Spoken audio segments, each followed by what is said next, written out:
Hello everybody, Disciple here with Overwatch Curios. There's a ton of gameplay systems that went into the development of Overwatch that just didn't make it into beta.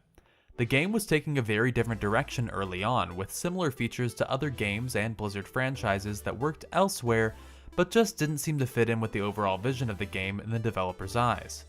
Some of these mechanics were iterated on to fit the game better, and some were removed entirely because they simply didn't work in the grand scheme of things. Let's take a look at what all of these were and see how it all turned out and if it would have been better or worse with these mechanics in place. Alright, let's get started.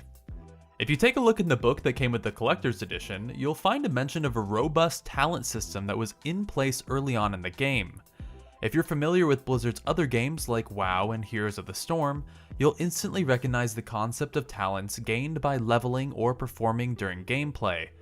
These talents allow you to dynamically customize your character for a situation at hand and react to enemy choices in their talents. So as you'd level up your Overwatch heroes, you'd unlock different passive and active abilities that you could swap in and out for various results.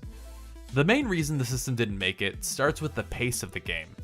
It's so fast and crazy that it was pretty difficult for players to know what their opponents had at a glance. For example, if you saw a Tracer coming your way and you didn't know what kind of blink upgrade or ultimate she had taken, you wouldn't really be able to predict or proactively react to her. Player progression is also usually counterintuitive to a competitive game. Competitive games should be fair and balanced at all levels no matter where you are through it. If one team has a set of talents that a certain player hasn't progressed as far as the others to get, then it's pretty nearly impossible to balance. Hero balance would also be a nightmare, as you'd not only have to configure for 23 plus heroes and their kits, but also for all of the modifications to them. You can see how exponentially difficult that would end up being. The WoW team has been doing it for more than a decade, and it's hard enough to balance the 12 classes with a massive amount of abilities and talents. Try doubling that and not having nearly as many people working on each individual class themselves.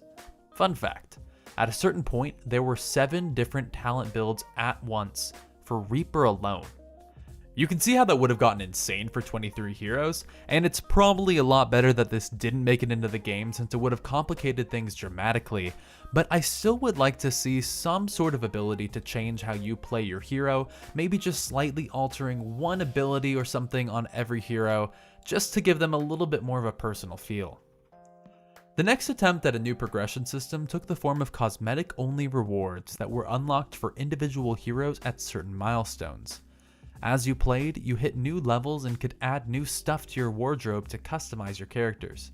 Now this sounds like a pretty great idea on paper, and it's been a tried and true method for so many games in the past.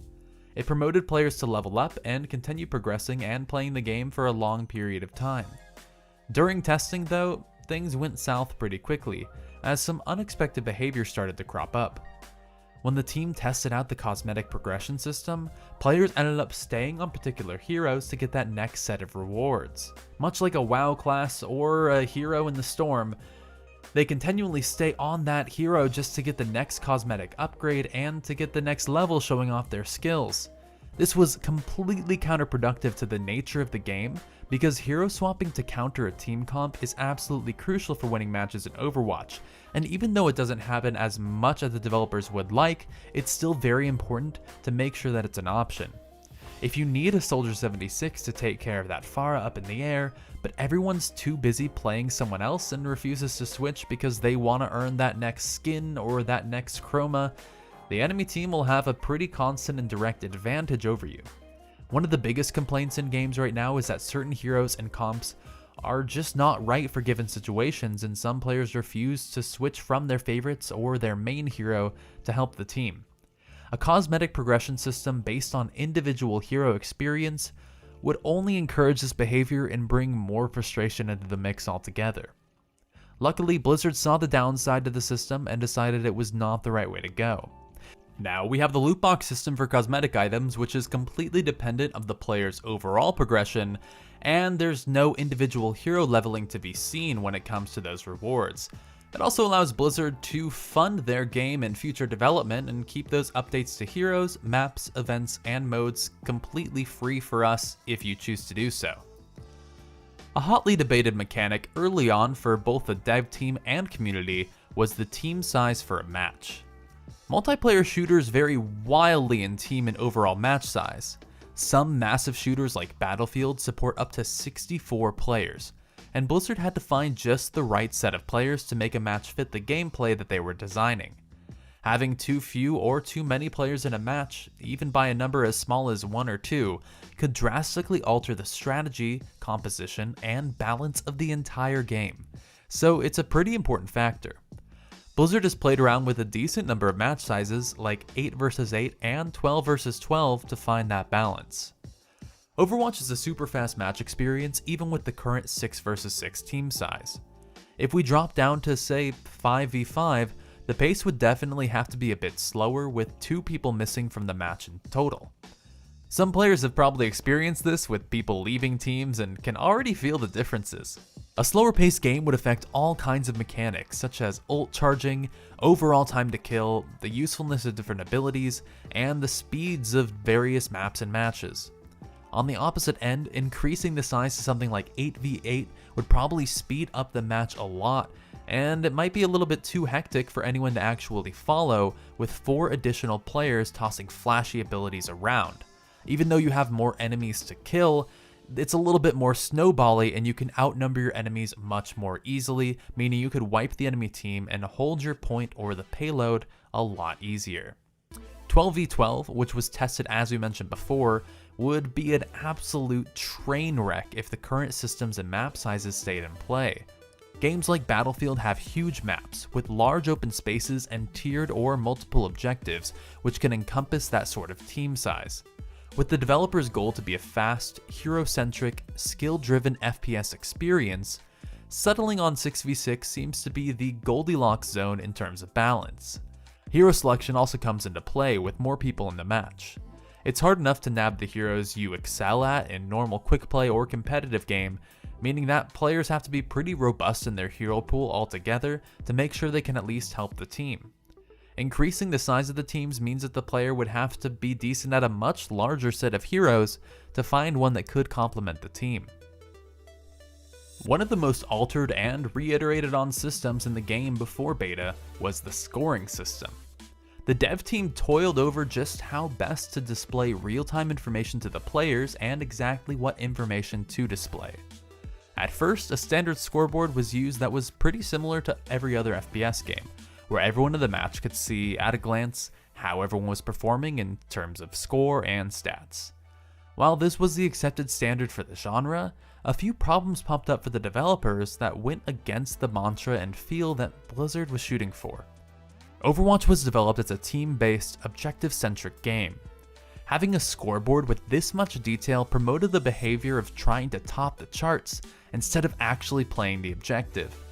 It also pushed the negative behaviors of calling other players out during a match for perceived bad performance, regardless of their actual contributions to the objective. The next iteration was a numbered system where each player had their respective overall score alongside individual stats such as kills, deaths, damage, and healing.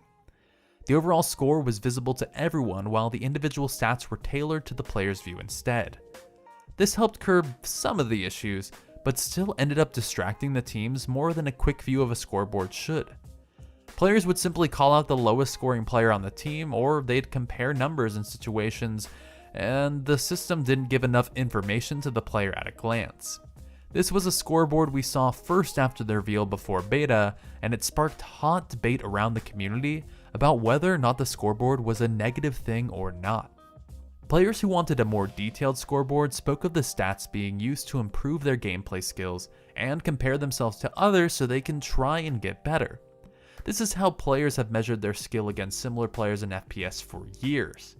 Opponents to the details were worried about aggression from superior statted players and enjoyed the minimalistic look at their performance. It was easy to understand and put more of a focus on the objective or team play versus the individual performance of kills and deaths. An in-game menu system for detailed stats was incorporated, as well as an out-of-game ladder system detailing players for all over the world.